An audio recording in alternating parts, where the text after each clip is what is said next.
Hey guys, Peter here to tell you about the debut record from Angus McSix, Angus McSix and the Sword of Power, out April 21st on Napalm Records. This album has 12 tracks, 45 minutes in length, and they are an international power metal band.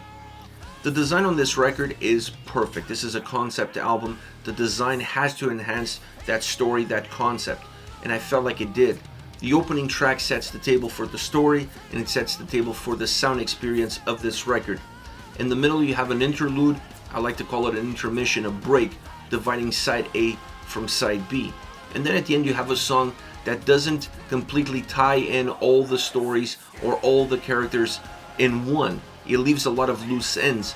It's a track that works almost like a cliffhanger, setting up perhaps what the second album is going to be all about. This is what you want.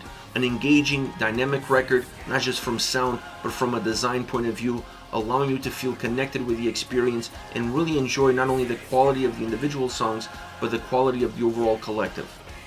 As far as sound is concerned, to me this is a too heavy on the synths kind of record. It's too synth focused, too synth driven. Not to say that the guitars don't have their place, but more often than not you really feel the synths taking over the sound, the experience, and almost covering like a blanket everything else around them, maybe perhaps with the exception of the drums.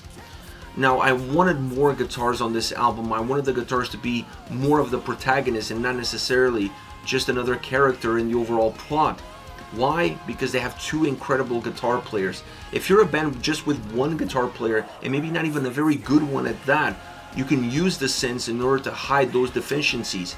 Here's not the case. You're not really hiding any deficiencies because they're phenomenal. And you know they're phenomenal because you know the history that they have, you know their track record, and when you look at the guitar solos on this album, you really see those guitars coming through, shine, have a little place to breathe and let loose and impact this album immediately with strength, with harmonies, with melodies, and with power and quality.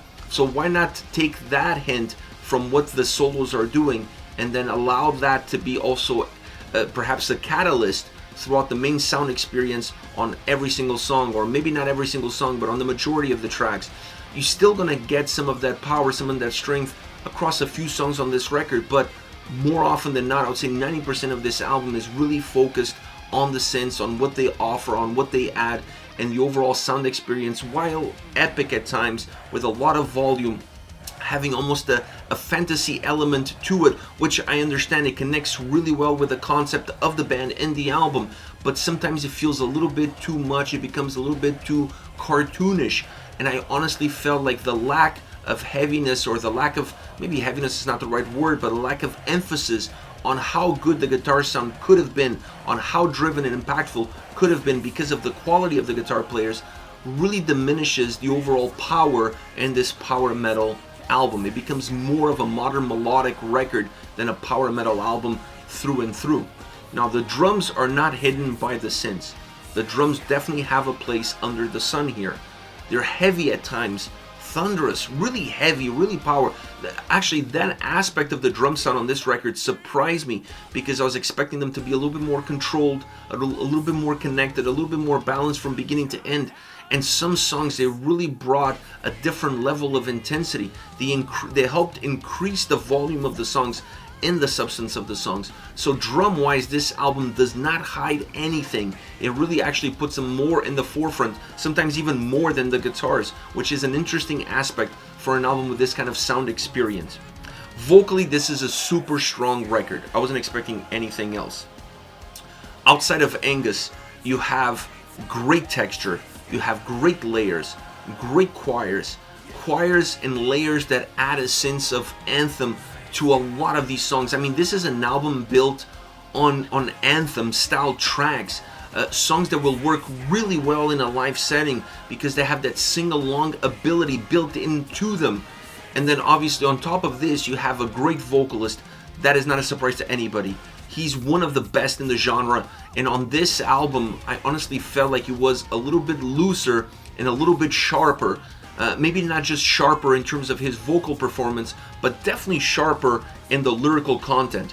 The lyrical content on this album is super interesting because outside of the story, outside of the concept, There is a lot of jabs, there is a lot of hidden messages throughout that work really well because they are so subtle and sometimes maybe not so subtle, but they work into the storyline and they work into the concept, and at the same time they also hit other marks. So perfect album lyrically, and then with a perfect vocal delivery all around, creating a very dynamic vocal album from start to end. A debut record from a band that, while being together for the first time for this album, they all bring an incredible amount of experience to the table, and that experience showcases itself on almost every single element of this record. Like I said, the only thing that I wasn't fully satisfied with is how synth dependent this album is.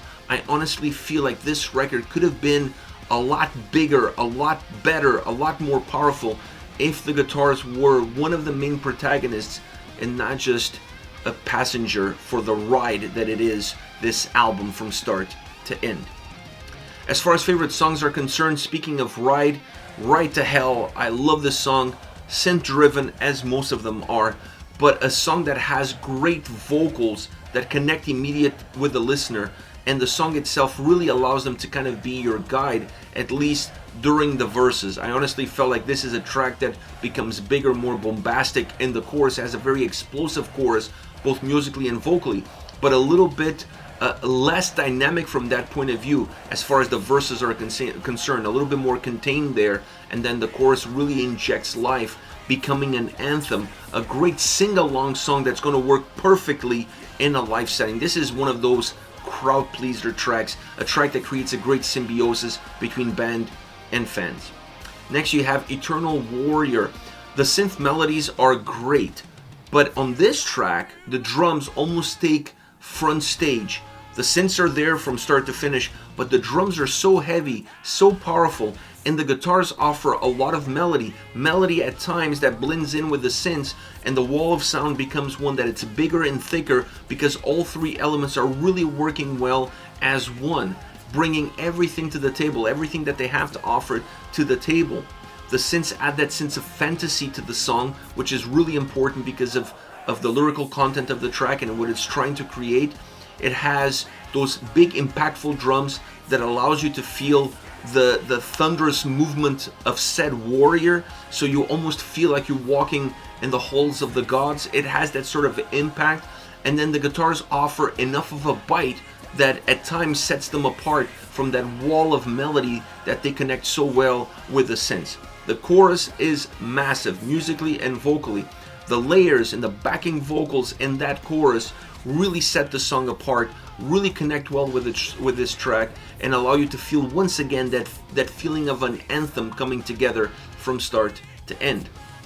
Last but definitely not least, Fireflies of Doom. Great guitar sound, heavy drums once again, heavy drums on this song with great guitar sound, still having the synths there to inject a little bit of melody or an underlining melody to this track, but allowing the guitars to have more room. This is a song where you definitely see the guitars having a little bit more room to breathe, a little bit more room to move, and that adds a different style, that adds a different texture, that adds a different presence to the song, making it slightly heavier, bigger in a different way, if you will, but a track that has a very unique chorus, because the chorus is a sing-along chorus. The chorus is almost a choir, is a layer of vocals put together to create that bigger, impactful experience. And that works extremely well, and it makes the song feel even more volatile, even more dynamic, and it also makes the song feel heavier vocally in the part where it needs to be, the chorus. So I really like the overall energy of this track. It's a very energetic track, both musically and vocally, but coming together perfectly as one.